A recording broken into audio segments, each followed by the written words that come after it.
Bismillahirrahmanirrahim. Assalamualaikum warahmatullahi wabarakatuh.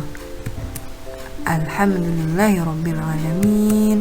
Puji dan syukur kita panjatkan kehadirat Allah subhanahu wa ta'ala.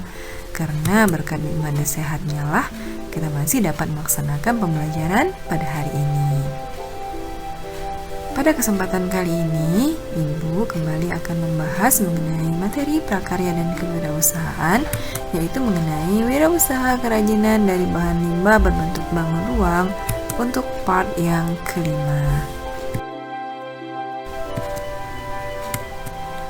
Strategi promosi produk hasil usaha kerajinan dari bahan limbah berbentuk bangun ruang.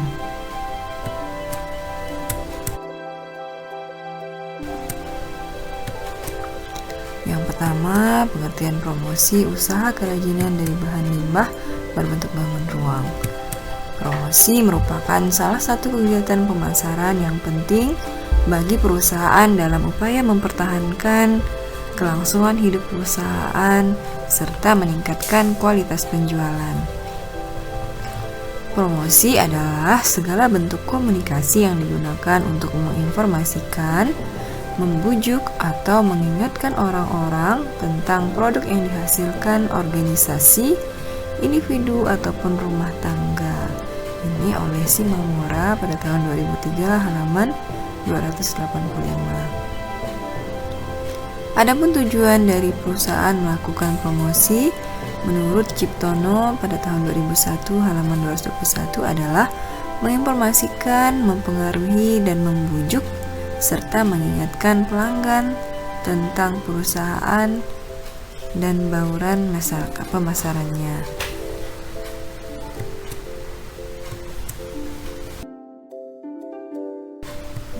Menurut Sistaningrum tahun 2002 halaman 98, tujuan promosi adalah yang pertama memperkenalkan diri, yang kedua membujuk, yang ketiga modifikasi, yang keempat membentuk tingkah laku, dan yang kelima mengingatkan kembali tentang produk dan perusahaan yang bersangkutan. Menentukan strategi promosi produk hasil usaha kerajinan dari bahan limbah berbentuk bangun ruang. Untuk mengkomunikasikan produk kerajinan perlu disusun strategi yang disebut dengan strategi promosi, yang terdiri dari 4 komponen utama, yaitu periklanan, promosi penjualan, publisitas, dan penjualan tatap muka. Yang pertama, periklanan, advertising.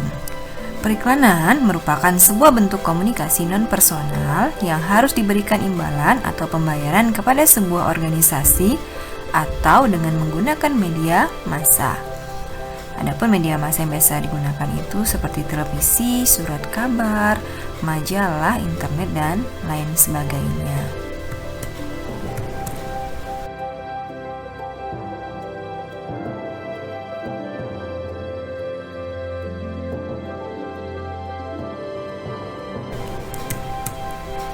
Yang kedua, promosi penjualan, sales promotion.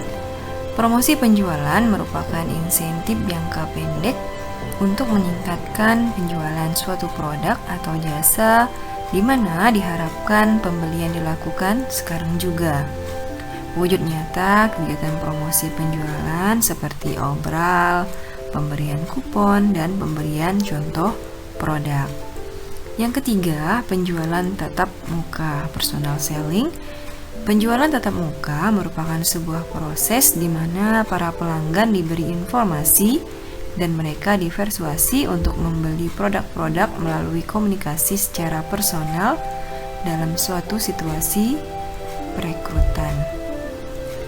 Yang keempat, publisitas atau hubungan masyarakat. Publisitas merupakan bentuk komunikasi non-personal dalam bentuk berita sehubungan dengan organisasi tertentu atau tentang produk-produknya yang ditransmisi melalui perantara media massa.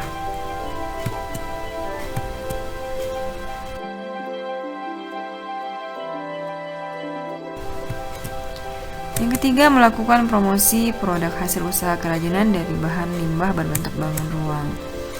Ada banyak cara untuk memasarkan produk kerajinan dari bahan limbah, disesuaikan dengan kapasitas produk yang sudah dibuat. Tahap pertama, mulailah dengan yang kecil. Kenalkan produk kerajinan tersebut kepada guru-guru, teman dekat, teman sekolah, tetangga di sekitar rumah, atau teman bermain. Berilah salah satu produk agar mereka bisa menggunakan produk tersebut supaya mereka tertarik untuk membeli. Jika produk tersebut mulai bisa diterima dan banyak penggemar, mulailah merambah pasar baru dengan menitipkannya di koperasi sekolah, warung, dan toko. Yang kedua, manfaatkanlah teknologi internet dan media massa seperti Facebook, Twitter sebagai sarana penjualan lain. Perbanyaklah teman dan follower untuk memperluas pemasaran.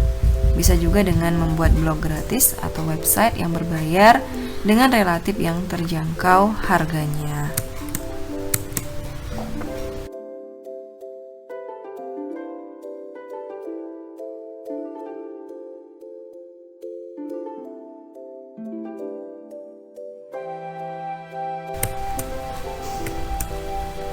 Laporan kegiatan usaha kerajinan dari bahan limbah berbentuk bangun ruang.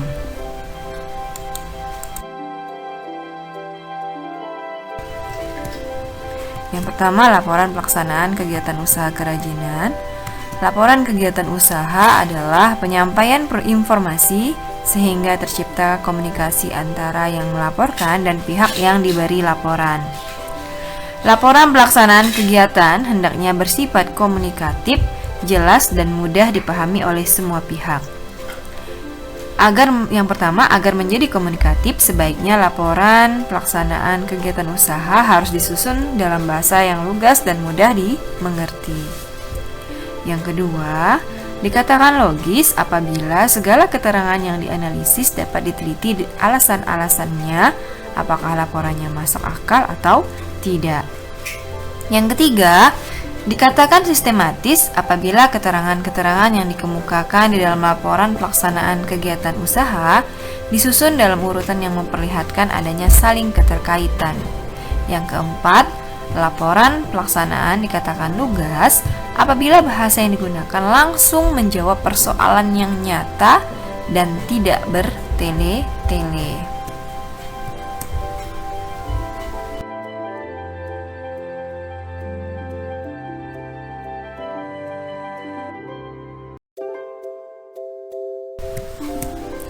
Dua, isi laporan kegiatan usaha kerajinan. Isi dari laporan kegiatan usaha adalah kegiatan pekerjaan di perusahaan yang sedang berjalan dan pekerjaan yang sudah selesai. 3. Penyusunan laporan kegiatan usaha kerajinan. Penyusunan laporan kegiatan usaha dilaksanakan secara periodik, setidak-tidaknya dibuat sebulan sekali. Penyusunan harus lengkap dan berisi hal-hal yang berhubungan dengan hambatan usaha, kemajuan usaha, kemunduran usaha, dan sebagainya.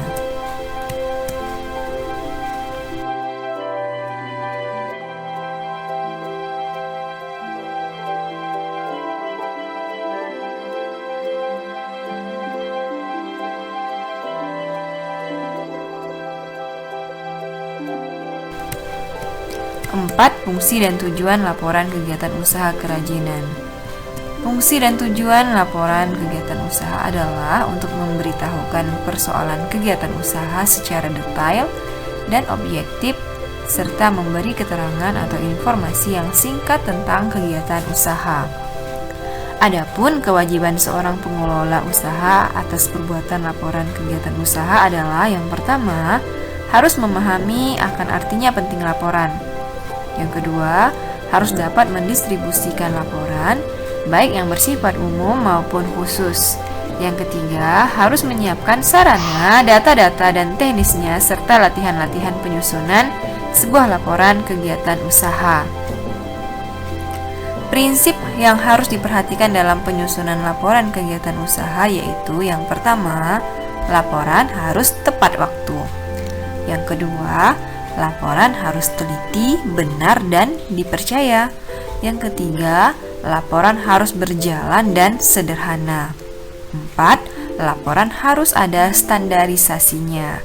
Yang kelima, laporan harus mempunyai nilai dan manfaat.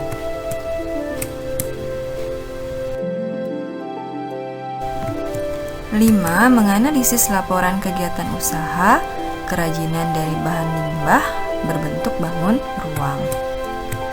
Pada dasarnya, yang perlu dianalisis dalam pelaksanaan kegiatan usaha adalah yang pertama, bidang kegiatan usaha, yang kedua, rugi atau laba, yang ketiga, bidang keuangan, yang keempat, bidang permodalan, yang kelima, bidang administrasi dan pembukuan, yang keenam, bidang ketenaga kerjaan, yang ketujuh, bidang pemasaran, dan yang kedelapan, bidang organisasi.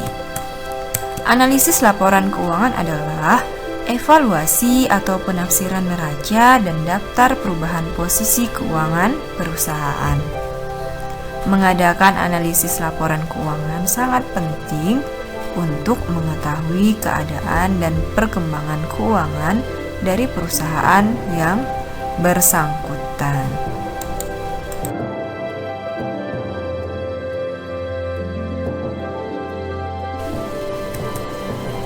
Semoga video kali ini bermanfaat.